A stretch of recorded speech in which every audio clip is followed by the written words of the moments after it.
everybody, and welcome to Back Alley Chat, the fastest growing addiction recovery podcast in the world. I wonder if I'll ever get sued for that one day. I hope not. I believe we're one of the fastest growing. That's for sure.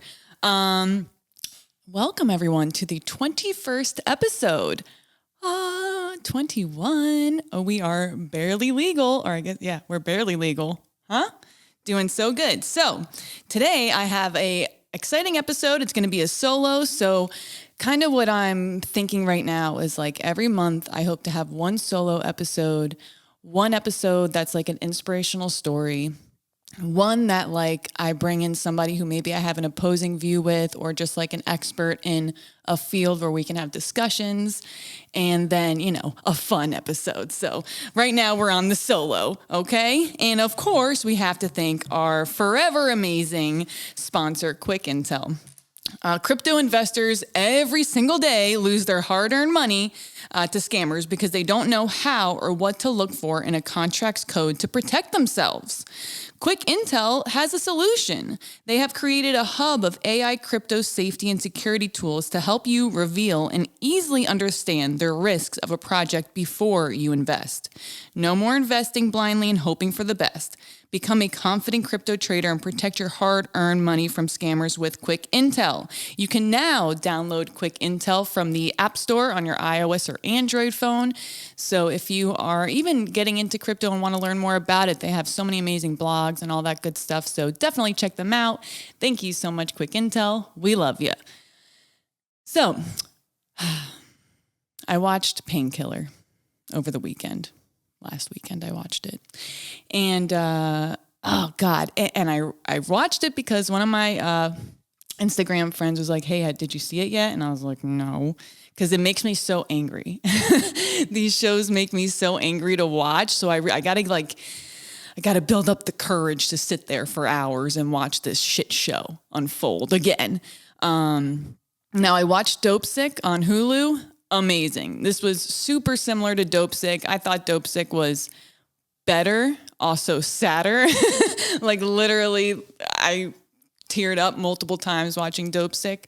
But Painkiller is, you know, the same vibes. It's a bunch of people who are greedy, who are supposed to protect us, who got away with doing the opposite of that for decades and decades and decades, causing a public health crisis that we're still dealing with today. So I have a little bit of a breakdown of kind of like the timeline as far as the opioid epidemic, right? So everyone, and I'm going to come back to this probably in a little bit, but everyone remembers the 80s, the crack epidemic, right? So 1990s, the pharmaceutical companies aggressively start marketing opioids, downplaying their addictive potential. Overprescription of pain medication begins. That's the 1990s. Late 90s, early 2000s, this is when I start doing drugs, the FDA approves opioids like OxyContin for widespread use, trusting claims of their safety and low addiction risk, which I will also get to in a moment. Early 2000s, reports of increasing opioid addiction and overdose deaths begin to surface. This is when I start losing all my friends. 2002, the Prescription Drug Monitor Program, PDMP, is introduced in Kentucky, which was the making of the start of the state-level efforts to track opioid prescriptions. That did not come to Florida for some time after that. 2007, Purdue Pharma, the maker of OxyContin, pleads guilty to misbranding the drug and pays a fine of $634 million. So that's in 2007. 2010, the Affordable Care Act is passed. This includes provisions to help address addiction and enhance substance use disorder treatment. Maybe some of you don't remember, prior to 2010 in the Affordable Care Act, you could only go to rehab like one time a year. If your insurance even covered drug treatment, it would have like a specified amount of attempts, like treatment attempts you could do. I can't remember the word right now, but basically, during Obamacare, it was a thing where you need to go as many times as it takes to get better. And that's when addiction treatment centers started popping up everywhere, because now, as opposed to that client only being able to enter treatment one time in 1 year, that same individual could now go as many times as it took to be successful, starting the rehab scams also in South Florida. Welcome. See, South Florida is good because we figure it all out. If they just paid a little bit better attention to South Florida, they'd be able to like figure out a lot of this stuff in a lot quicker than 30 years, which is how long it took for them to figure out this opioid thing. But I digress. So that's in 2010. 2011, the FDA approves the extended release opioid Opana ER, despite concerns about its potential for abuse. 2013, a report from Centers of Disease Control and Prevention declares prescription opioid overdose deaths an epidemic. 2013. 2014, the FDA approves another opioid. Zohydro ER, powerful extended release opioid, sparking further concerns about opioid misuse. Now, the interesting thing about this is the Opanas were eventually taken off the market because there were some concerns that people were getting around the film that's supposed to make it the extended release mechanism, right? Which if you're like me, you know we've been getting around those things since forever. If anything, they should be giving those pills directly to drug addicts to see if we can do it first before they like release it on the market. How about that for a future idea? Just throwing it out there, okay? So the Opanas had the extended release mechanism though, but the opioid that they released 2 years later did not. There was no extended release mechanism on that medication, but Opanas got taken off the market. Make it make sense. Anyway, the Zohydros didn't really go very far because at this point, doctors are scared to even prescribe opioids, right? And that goes into a whole nother discussion about chronic pain patients and what they've had to go through this opioid epidemic, which I know is something that is not often talked about because we're commonly coming from a addiction recovery based viewpoint, but there is a whole nother group of people that has been really affected by these rules and laws and all that stuff. So in 2016, the CARA Act was passed. That's the Comprehensive Addiction and Recovery Act. That was signed into law, and that was to expand access to addiction treatment and recovery services. Now, I remember vividly when this was passed because it was the first time that we actually received funding for addiction treatment. Through this entire epidemic that started in the early 2000s, that it took that long. It took 16 years for us to get money for addiction treatment. And that's why right now my area we have grant money and scholarship money and all that stuff. And that's where it all came from. So CARA, the aim was to expand access to addiction treatment, gave funding for Narcan and prescription drug monitoring programs, treatment, counseling, all of that stuff. It supported law enforcement and their efforts to divert individuals with substance use disorders away from criminal justice system and towards treatment options. It had an emphasis on prevention, community, and family, and it was a bipartisan effort. Thank God y'all got it together for like one act in the past 20 years. Thank you. 2017, the Trump administration declares the opioid epidemic a public health emergency, which was great because that allowed more funding opportunities. The Support, which is another bill for Patients and Communities Act, is signed into law, focusing on prevention, treatment, and recovery efforts related to opioids. Now, one thing I think they're going to have to eventually change in that is we can't just be focused on opioids at this point. We have a drug epidemic that is just bursting at the seams with all different kinds of drugs and substances and research chems at this point that we need to just be focusing on the chemical issue that we have in this country. So 2019, Purdue Pharma files for bankruptcy amid thousands of lawsuits alleging its role in fueling the opioid crisis. 2019 was also when we had our first dip in overdoses since they started to rise. 2020, that reversed that, and overdose deaths skyrocketed. 21, Johnson & Johnson agrees to pay $5 billion to settle claims related to its role in the opioid epidemic. In 2022, various states and municipalities continue to negotiate settlements with opioid manufacturers and distributors. And I'm pretty sure we're still waiting for that money from Purdue. Still waiting. So hopefully, it comes through and we're able to use that money to get people the treatment that they need.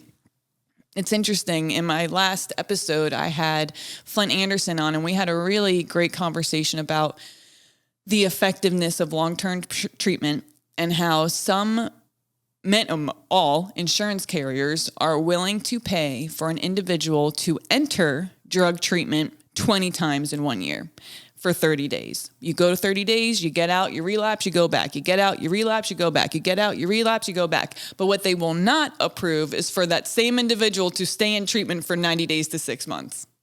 Make it make sense. If that clinician is saying that that individual continues to need treatment and staying longer would be beneficial for that person, why not approve it? Well, because they think they're going to save money.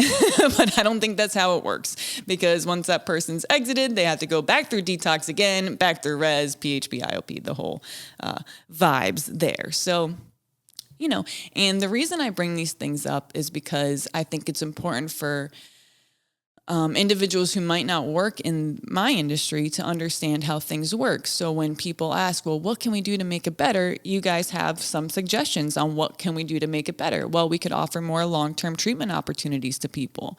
You're telling me that the individuals that have been living in Skid Row for a decade are going to be able to do a 30-day program and then continue life as a functioning adult? What? It makes no sense to anyone, I think, that thinks things make sense, right? Except for the people that make the rules in this country. So, yes. Anyway, so basically everybody failed us. And that's what I think when I watch these shows, right? You think the people that were supposed to keep us safe, the ones that are supposed to safeguard public health, did not do that. Despite mounting evidence of the addictive potential of drugs like OxyContin, fraud and greed allowed pharmaceutical companies to push these medications onto the market with little scrutiny. And if you watch Dope Sick and if you watch Painkiller, you'll see that when they were getting the verbiage passed through the FDA, right? Because what was the verbiage? I have it written down. Something about believed to not be addictive. Believed by who? Right? Like, I can't even believe that they were able to put that type of verbiage on a package, but they were able to. And what happened when the guy gave them pushback? Well, they went after him and after him and after him until they obviously offered him a deal that he couldn't refuse, which was pass this verbiage on this extremely addictive medication. And if you do that, you will get a very, very nice job with Purdue Pharma when you leave the FDA. And that's what he did. In a closed room meeting with no minutes or notes taken, that's how things like this get passed. Greed. So, and lobbying efforts and cozy relationships with key decision makers. So all of that, all the unethical collaboration led to the overprescription of these highly addictive medications to U.S. consumers. And during this whole time that opioid addiction is starting to grow and grow and grow, what is their answer? They're never going to accept that they are part of the problem. Doing that opens a whole can of worms for them. So what was their goal? Blame the junkies, blame the junkies, blame the junkies. It's not that the drug is bad. The drug is good. The drug is helping people heal their pain.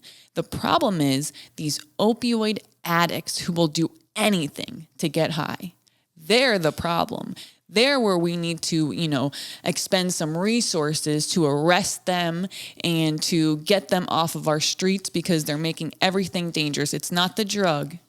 It's the drug addict, right? So that's how they went after that. And beyond that, so they had, once they got these prescription pills able to be marketed, saying that they're not believed to be very addictive, they then paid their staff tons of money to market these medications to every single doctor and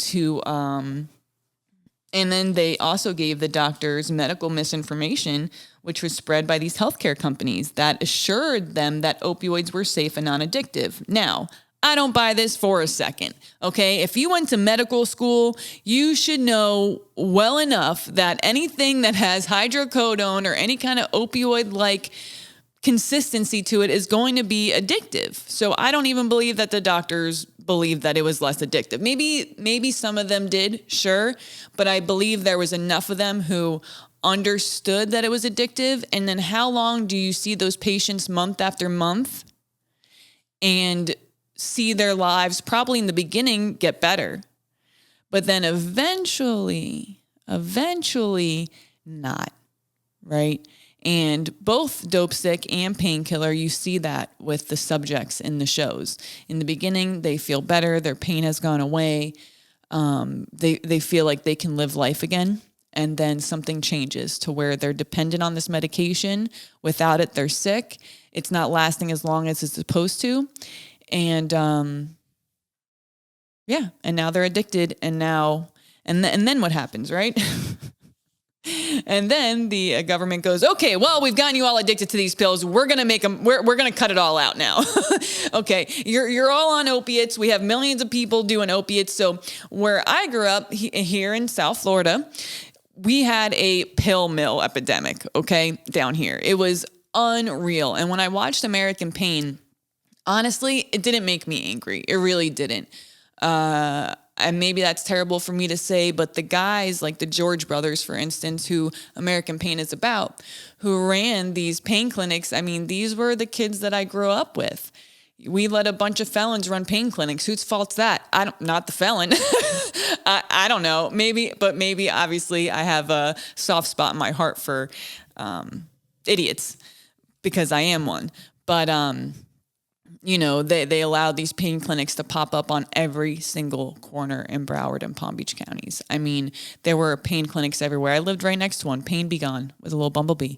And you would see just these cars from every single state across the country. I mean, they were all coming down to Florida to get their pills and to bring them back to their communities. Because, I mean, if you all heard my story, you know that I used to go to 12 doctors a month.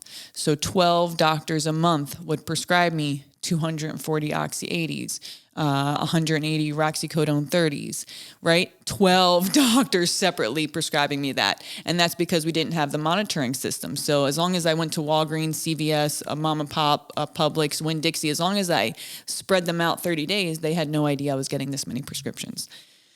So finally, they put a stop to that. But again, it took over a decade. I mean, the government is just so slow to react to so many things. They are so slow.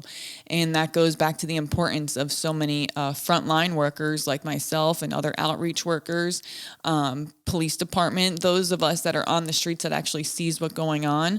It's important for them to listen to us and to take it as expert advice because we are experts in our fields. So another thing that what they call this basically is regulatory capture. So regulatory capture is basically a concept that comes into play when regulatory agencies that were supposed to act in public interest were instead influenced and captured by the industries they were meant to oversee. Right? So instead of being on behalf of the people, they're being on behalf of the corporation. And so I just wanted to throw out there some other examples of when this has happened. The financial industry, 2008. That is a great example of what happens when agencies such as like the SEC were kind of in the pocket of these financial companies, right? These banks and all of this stuff. Environmental regulations, energy and oil industries, pharmaceutical industries, agricultural and food safety. As I was saying a couple podcasts ago, can't trust the food. When I go through the supermarket, I think, first of all, beautiful, right? Like supermarket is so pretty with like all these shiny apples and like all this stuff. And hey, I'm probably wrong. I'm probably just being a crazy person, right? But how they got that much food, right? How do they have that much food? Like you're telling me if I eat 8 chicken wings, that's 4 chickens you had to kill to give me 8 chicken wings? How many people eat chicken wings every day? Like, it's like a lot. So my point is, it's just like how, it can't be perfect. This food can't all be coming out perfect. It can't all not have salmonella and all this other stuff. And we can't expect these people to protect us from these things. And I hate saying these things because I know I sound like a conspiracy theorist, but our government has not showed us anything other than they don't always have our best interest at heart. They believe they know more than us and they're going to do what's best for us. But I don't believe that that's always true because they are human beings that are going to be led astray by money and power and all of those other things. So even if things like this aren't being talked about a lot yet, our food, or I think it's important just for us to consider the fact that regulations may not be in place right now to protect us, and to do our research, which is why I started researching our foods so heavily. Well, my boyfriend got diagnosed as a type 1 diabetic about a year ago. They said that many young men are now getting diagnosed with type 1, which is juvenile diabetes, right? Insulin dependent, because of COVID, possibly. Maybe it messed with your genetics or something. I don't know. But ever since then, we've had to learn a lot about food. And what an interesting rabbit hole if y'all are ever bored to go down, okay? So the beyond food safety, we have telecommunications. That's why we have a whole 3 telecommunications companies that we're able to choose. There's basically a monopoly where we have very limited competition and a lack of consumer choice there. The healthcare industry obviously is a mess. Environmental resources like logging and stuff like that, transportation industry, like the airplanes, like Pete Buttigieg, what are you doing? What is happening? Why is my flight constantly delayed or canceled? Why do you guys overbook every single plane? Why am I not allowed to take a carry-on bag with me anymore? What is happening? Okay, can we just please be able to travel like people? It's 2023. Put me in there, coach, as president, and I will figure out that airplane thing, okay? And on top of that, I'll make sure that no one ever has to fly on a hot airplane, because wow, if the AC ain't working on the airplane, definitely cancel my flight then, okay? Because I can tell you one way I don't want to fly in the air across the country, and it's an 80-degree heat with 300 people and a few little babies, okay? Just saying. Anyway, off my soapbox about that. But the one thing that I did take away as a positive from shows like Painkiller and Dope Sick is that there are a few good people in this world that fight very, very hard for what is right. And they do not stop until they see an outcome that they're looking for. And I think we should all be so grateful for those people, and to try to be those people in our respective fields, right? These individuals, when they saw things that were not right, they did the work, right? They made the phone calls, they put in the footwork, they read the data, they got people together, and they advocated and advocated until something was done. And so, that is something that I appreciated when watching that, and it's something that I want to bring with me to my day-to-day, because I just think it's very important. And I was thinking the other day, it's so funny. I never necessarily wanted to do this for work. I would have much preferred, being like an organizational psychologist or something where I have a nice oceanfront mansion, I guess. That's kind of what my vibe was at 20 years old. That's kind of what my goal was. But for some reason, there's a force out there that continues to push me towards this line of work. And even I was thinking about how, why me? Why did I end up in the paper so many times? Why did I get chosen to film Dope Sick Nation, or make American Relapse, or to do any of these things? Because it wasn't my goal to do any of that. But it's how it worked out for me. And I have to imagine that the universe continues to push me in these directions because I'm supposed to do something important or to help. I don't know what it is, because half the time I don't want to be here. Right. But I am glad that I am. And why do I stay? I stay because when I go to work, sometimes I know that I am one of the individuals there who is most able to help.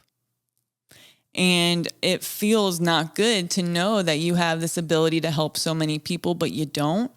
And I don't want that. I don't like that. So I can't let that be my story, right? Like, oh, Allie had the ability to help all these people and knew all the resources, but she kept it to herself, right? Can't do that. So, yeah, I don't know what it is, but hopefully I get to make a difference. And I think part of that making a difference is being open and able to listen to different ideas, even ones that I don't agree with, and to share those ideas with the public and to advocate for ideas that I do believe in, but to not silence anybody, right? This lady commented on one of my shorts, which obviously she didn't listen to the whole podcast or she would know better, but she was like, I thought Allie was going to be like a socialist. Like, ugh, I'm unsubscribing. Like, they're talking about liberal cities. Like, lady, I'm not saying anything's bad with being a liberal, but if you look at a liberal city, you'll see that they're all going to shit. I mean, it's okay, right? Because what they did was they at least implemented ideas they thought were good. I would hope. I mean, again, I don't trust anybody in the government. So I don't know. I really don't. But let's just assume these people put these practices into place into cities like San Francisco and Los Angeles and New York City because they thought that they were going to help people.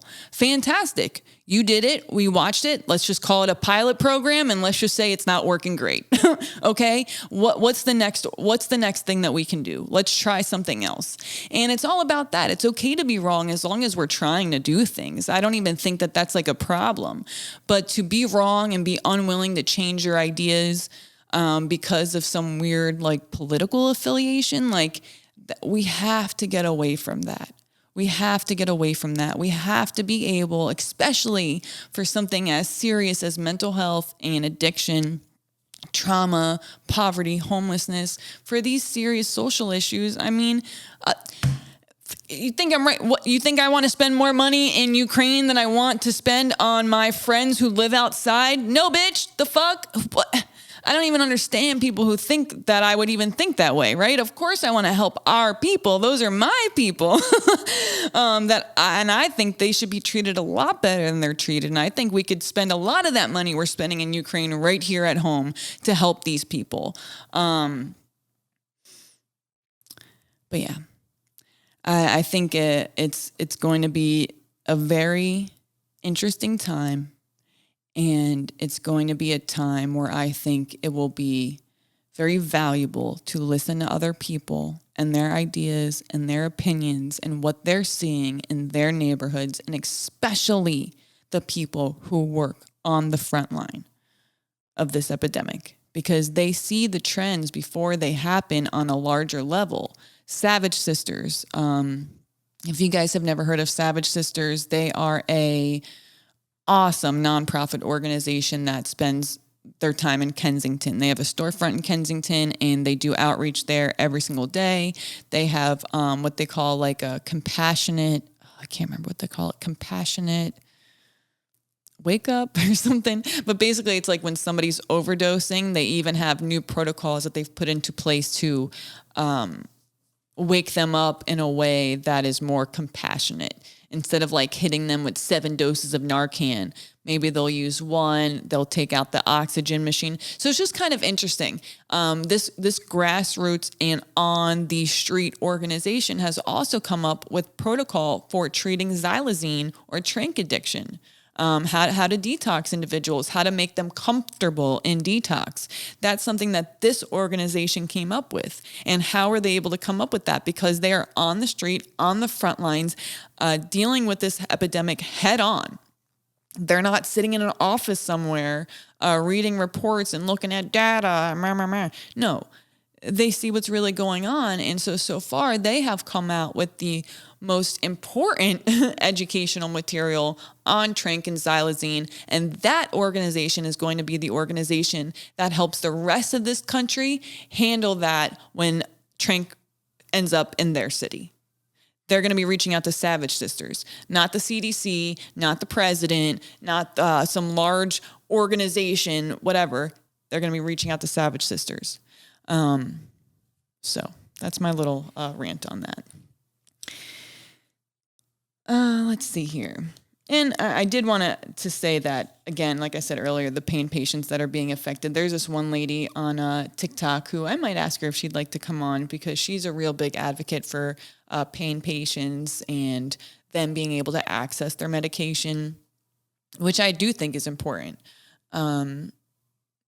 But she wants to know, her thing right now, and I don't know, I mean, I got to look more into this, but she wonders, will Suboxone be like oxys, right? Because now I know they've gotten rid of, you used to need a special license or something like that to be able to prescribe Suboxone as a doctor, and I know you don't need that anymore. And I don't know. I mean, I don't think that Suboxone is going to be as detrimental to society as oxys were. I just don't believe that. But I mean, you never know. You never know, because you never know how some of these medications were fast tracked through the FDA for approval, and what they missed and what they did not do studies on, and data that they missed, and things of that nature. You don't know. Like Suboxone is now being they're saying it causes tooth decay. So a lot of individuals who have been on Suboxone for a long time are seeing their teeth rot. So that is an issue that will come up eventually. I don't know if that's the same for Subutex or not. I'm not sure if it's just the chemical composition of Suboxone that does that to individuals, but it will be interesting to see how some of this all plays out as the years and years go by, and we learn more and more about the efficiency of these medications. Once they shut down the pill mills here in South Florida, so let's see, we got mid-2000s, pill mills start to fuel this epidemic. 2007, law enforcement agencies start cracking down on pill mills, leading to some closures and arrests. I was one of them. Hi. The 2010 Affordable Care Act, again, people are able to go to treatment, and it also laid the groundwork for legislation to combat pill mills. And also, if you guys watch American Pain, you'll see who was making money off all this. The doctors, the employees, and who else? The pill manufacturers, who I'm sure knew that thousands, hundreds of thousands of their pills were flying off the shelves. They said nothing. So, whose fault? It's everybody's fault, I guess. 2011, Florida becomes a focal point of the pill mill crisis. Now, remember, 2011, I was already 4 years sober. So this had been going on for some time. Like, I just don't understand how they let things go for so long before they go, hey, there's a problem in Florida. Like, where have you guys been? Anyway, 2014, finally, we had some pill mill reforms in Florida. 2016, CDC releases opioid prescribing guidelines. 2016, guys, that was not that long ago. And then 2019, Purdue files for bankruptcy, et cetera, et cetera. So, and we're still dealing with the ongoing effects, obviously, from all of these things. So, what do you guys think? Did you guys watch both shows? Did you guys watch American Pain also? Because I thought that was a pretty good one. It reminded me of just early South Florida, like 2000 to 2010 South Florida was just off the chain. Because I think the guy, not only did he have the pill mills, he also had some call centers. I think they were slinging timeshares. I mean, that was so 2005. And for me, it brought back some fond memories, because that was kind of my lifestyle back then. I'm telling guys, if I would have not gotten sober, I probably would have been in the pain mill business for sure. Because I was just a shithead like that. It took me getting into recovery and changing the way I thought about a lot of things to even start being decent to other humans. Does that make sense? I had to have a shift in my thinking in order to change. But which brings me to my next little to-do, which was, first of all, before we get too far into this episode, have you guys noticed the new merch? Huh? Kitty Bomber? Unabomber, Kitty Bomber, okay, Back Alley Chat podcast, new logo, and I love it. I made this one, and I made the old one. Maybe you can see it, maybe you can't behind me, but this new one is going to be like so much easier to put on shirts, as you can see, or on cups, or like whatever things for you guys, and it's also like, I think it's like the little Unabomber guy in the middle, which I think is also funny, because he was also like, fuck the go, I'm not going to be sending bombs anywhere, that's bad, but I'm just saying, you know. Do you guys know anything about the MK Ultra and all that stuff that the Unabomber went through? Like, he went through the Harvard studies where they basically were giving him a ton of LSD, and this was a study that they did to see if they could like brainwash people or control your thinking and all this kind of stuff. Pretty interesting. Look into it if you're interested in that. But yeah, I hope you guys like the new logo. And a friend actually brought this up to me last night. He was like, you know, you did a good job. You didn't wait for any of the stuff for your podcast to be perfect before you started, right? And I thought maybe that would be a good thing to bring up, because sometimes you just got to start. Even if things aren't perfect or the way you would want them to be, you just need to start. And after you start, you can begin to hone your craft, or to make updates and changes, and to make things the way that you want them to be. But oftentimes, the most important thing we can do is begin. No one can stop you from taking that first step for anything that you want to do in your life. And that brings me to Stoicism for the day. I wanted to make sure that I threw some positivity in here, since the opioid epidemic stuff is just so negative and sad, in my opinion. It's just a sad thing that we have gone through, and that we're still going through, and so many people are still dying from it. I wanted to make sure that I threw a good amount of positivity in there for you guys today, and for myself. I need positivity too. So I don't know if you guys know who Marcus Aurelius is, but basically he was a Roman emperor.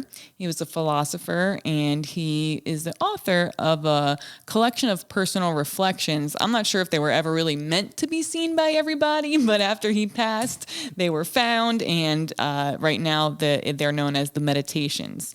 So he was from Rome, and was a Stoic philosopher, and he emphasized the importance of wisdom, virtue, inner tranquility, and using these things to help navigate life's challenges.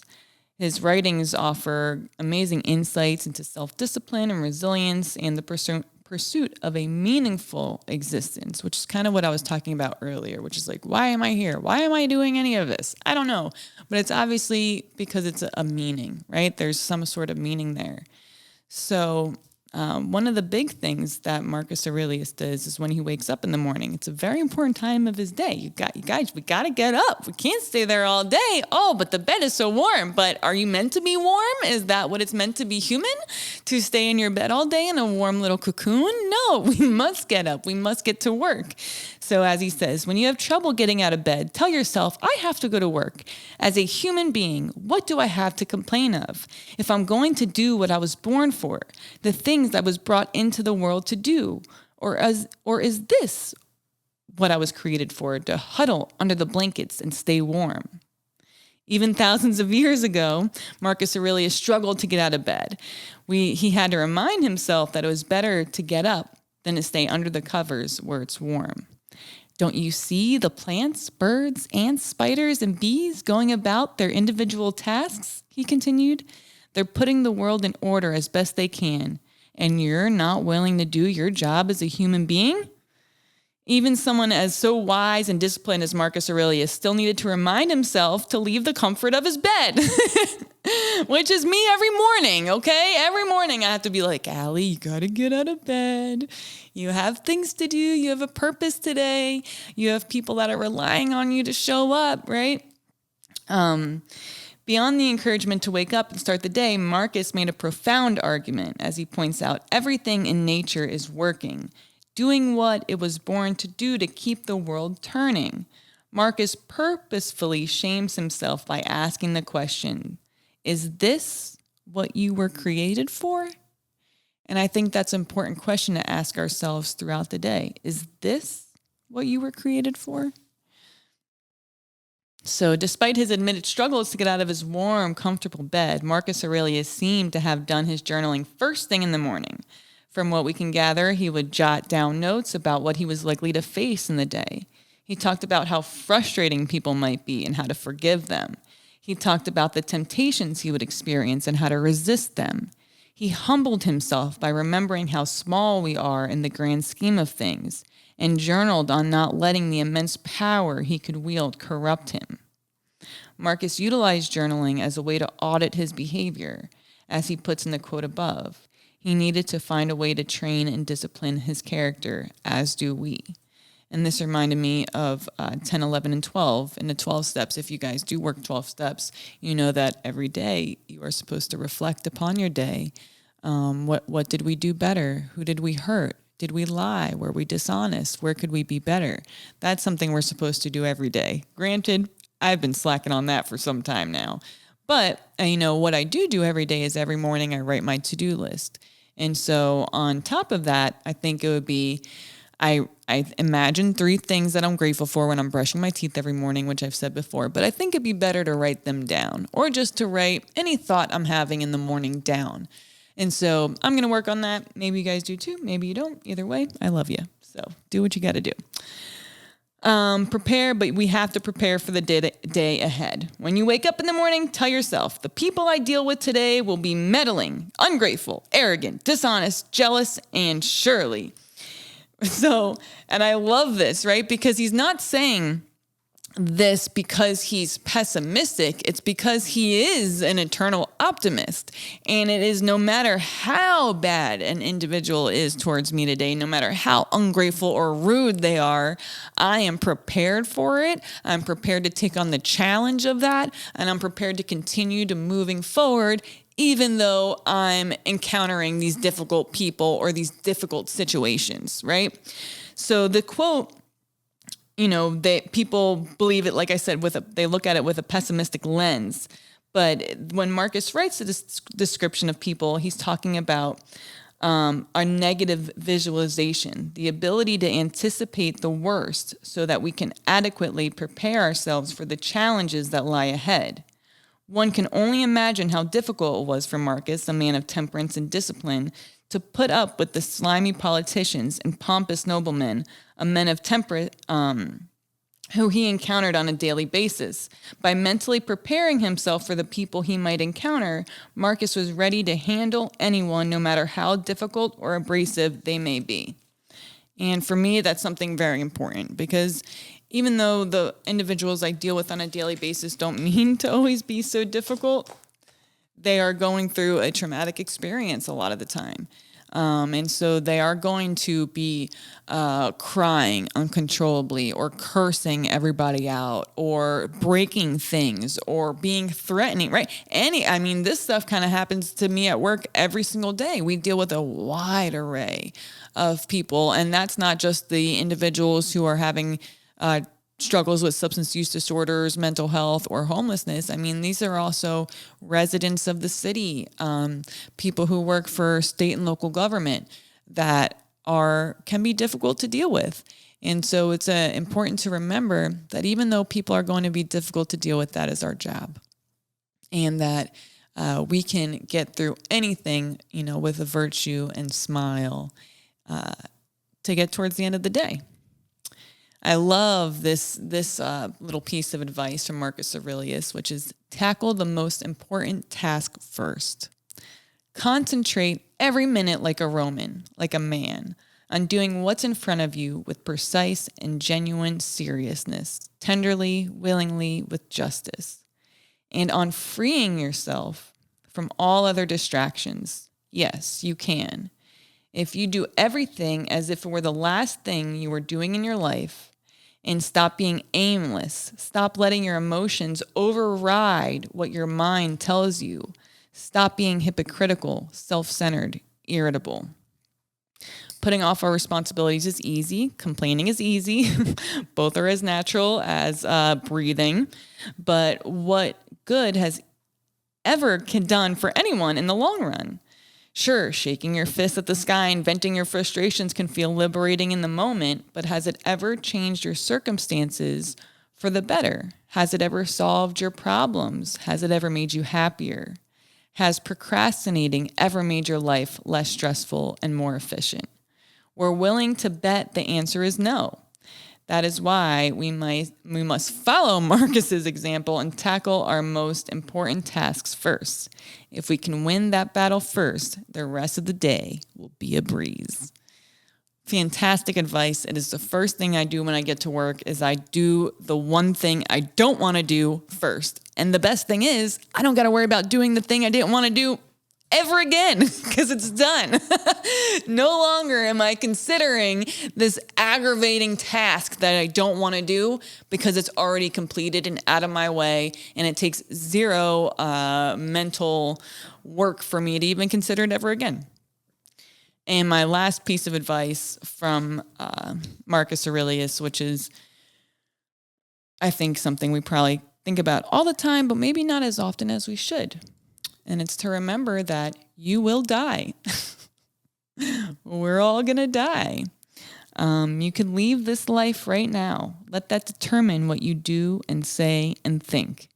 I know he says, live your life as a dying man would, right? Aside from his morning journal entries, the most philosophical part of Marcus's day was at night. As he tucked his children into bed and said goodnight to them, he would think to himself, don't rush this. This might be the last time you do this. It's not a guarantee that either of you will make it through the night. From a historical perspective, it makes sense that Marcus approached this mindset with his children. His wife bore 13 children during their marriage, and by the time that Marcus passed away, only 5 of his children remained. Only 5. So especially 2,000 years ago, life and death was like a constant thought because everyone was just dying by like 25. You were like old at 30, you know? But I think it's also an important thing to think of today. I mean, you could just be driving your car and something could happen. We had an employee who got out of his car to help a pedestrian who got in a car accident. He got hit by a car, right? Anything could happen throughout the day. And so it's important to live your life as a dying man would, right? Meditating on your mortality is a must. It is a tool to create priority and meaning. It is the tool that generations have used to create real perspective and urgency. In contemplating death, we define our purpose. This is why we have to remind ourselves of human frailty every day. Simply put, every breath we take subtracts from the number of total breaths we have left. Always keep that in your mind. If we wish to plan our day like Marcus, then our schedule should maximize our time and direct our attention to the things that matter most. Marcus lived a successful life because he practiced good habits for success and happiness. And what is the saying? It's basically like your habits are what make your life. Your habits are everything that you do. And the outcomes that you have will be a direct result of those habits. If you have a habit of turning in all your college essays late, you're probably going to be a C gets degrees type of person. Or maybe if you're lucky, you might be that kind of person. And if you're the person who reads 10 pages of a book a day and you always get your homework completed early and on time, that's also going to be a habit that goes with you for the rest of your life. And those habits decide things for us, maybe without us even knowing, right? Those decisions are going to be made. So it's important to have habits that are positive. And even if you just add one a day or one a year, right? All those things add up. Like I started, I used to be anti making my bed. Why? Because people kept telling me to make my bed. And I was like, fuck you. I'm not making the fucking bed, right? Just because, I don't know, maybe I have oppositional defiance disorder. I don't know what it is. But then I started making my bed because they were like, well, we're going to send you to prison if you don't make your bed. And I was like, fine, I'll do it. But now what do I do every day? Every morning I make my bed. When someone tells me they don't make their bed, I'm like, really? Like you go back home in the evening to like a messy room? Why would you? What a weird thing. But that used to be me. I didn't want to make my bed at all, but I made my bed. Then I started to say my prayer every morning and every evening. Then I started to think of 3 things I was grateful for every morning while I brushed my teeth. And then I started to, right? So those daily habits, they build on each other. You don't need to change yourself overnight. But even if we do these very small things consistently, they really do end up being the big things over time. And so, yeah, that's my little positivity maybe for this week. I hope you all like that. And again, I wanted to say that I love you guys and that I thank you all so much for always tuning in and listening and hanging out on the podcast. I do hope that you all enjoy hearing different perspectives and different ideas. And I hope that you all know that I would never support or promote an idea I would think would hurt people. I have committed the past decade of my life to helping individuals who came from the same place I've come from and making sure that they have better resources than I did. Because you all need to remember in 2007, when I was arrested and when I was getting in trouble, the addicts were the enemy. We were the enemy and we were the problem. And, I think we've done a great job of changing that perspective on individuals who struggle with substance use disorders. But more work needs to be done. And I just want to know what the answer is.